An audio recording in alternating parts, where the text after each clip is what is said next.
tanggal 1 Syawal karena masuk Idul Fitri. Semua muslimin di seluruh dunia bersuka cita, bergembira. Mereka bergembira teman-teman sekalian karena merasa telah menutup bulan Ramadan yang dipenuhi dengan ibadah dengan berharap diterima oleh Allah Subhanahu wa taala. Ada juga orang bersuka cita mungkin karena niatnya sifatnya duniawi. Karena dia tahu dia akan pulang kampung, mudik, ketemu dengan kerabatnya sebagaimana tradisi kita di Indonesia. Dan ada orang-orang yang bersuka cita mengucapkan alhamdulillah, dan saya berharap kita tidak masuk dalam golongan ini. Orang-orang yang mengucapkan alhamdulillah di Idul Fitri karena lepas dari penjara ibadah, tanda kutip. Mengucapkan alhamdulillah karena tidak lagi puasa.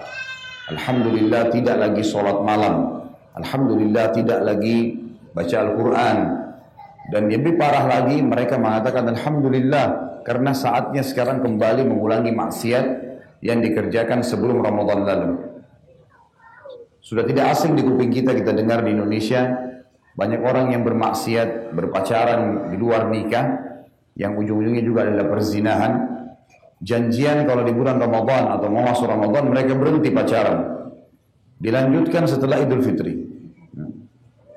Ini yang kita maksudkan dengan golongan yang sebenarnya rugi, dan ini banyak sekali.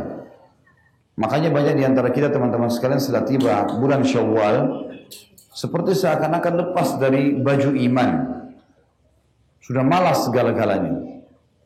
Ini hal yang akan kita perbaiki pada kesempatan kita sekarang. Bulan Ramadan teman-teman sekalian adalah bulan pelatihan, di mana kita dilatih, dididik, dan ditraining oleh trainer yang maha trainer sebenarnya. Ini adalah Allah Subhanahu Wa Taala.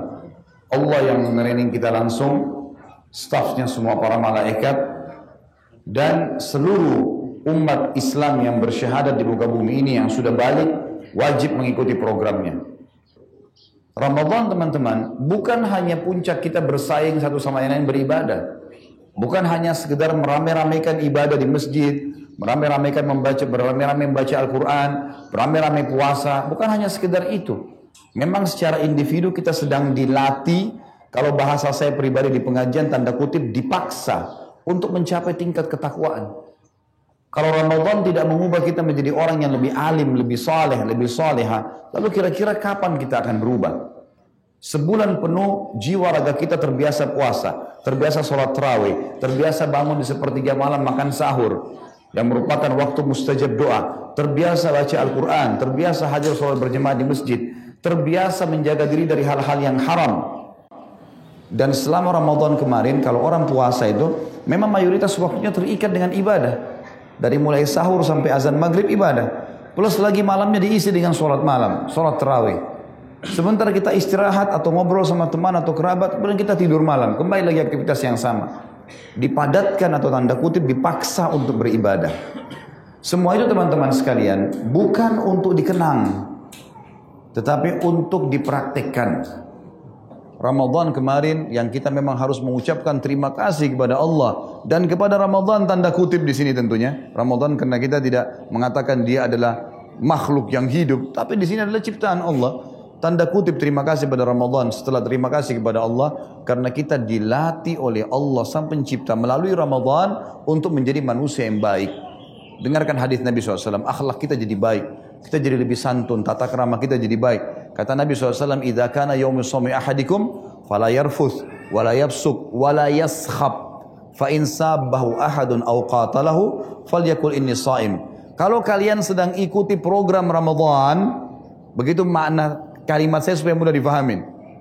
Bahasa Nabi SAW, kalau kalian sedang berpuasa, kalau kalian sedang ikut program Ramadan itu, lagi puasa, banyak larangan-larangan kan? Gak boleh buat maksiat, gak boleh lihat dengar haram, gak boleh lihat yang haram, gak boleh ini semua. Maka jangan rafath. Rafath itu mengucapkan sayang, rindu, cinta sama selain pasangan halal. Bahasanya gak boleh pacaran. Gitu kan? Jangan fusuk. Fusuk itu jabat tangan, pelukan, ciuman, sentuh fisik. Dan jangan sahab. Sahab ini bertengkar, teriak-teriak, ribut-ribut. Kalau kalian sedang diajak bermaksiat atau bertengkar sementara kalian puasa, bilang saya sedang ikut program puasa. Saya sedang dilatih sekarang, nggak mau. Sebulan penuh kita dibiasakan untuk itu. Mestinya sekarang membentuk pribadi kita lebih baik. Mestinya. Udah nggak ada lagi nota kosong, nggak ada lagi manipulasi, nggak ada lagi hal yang haram, sudah harus ditinggalkan.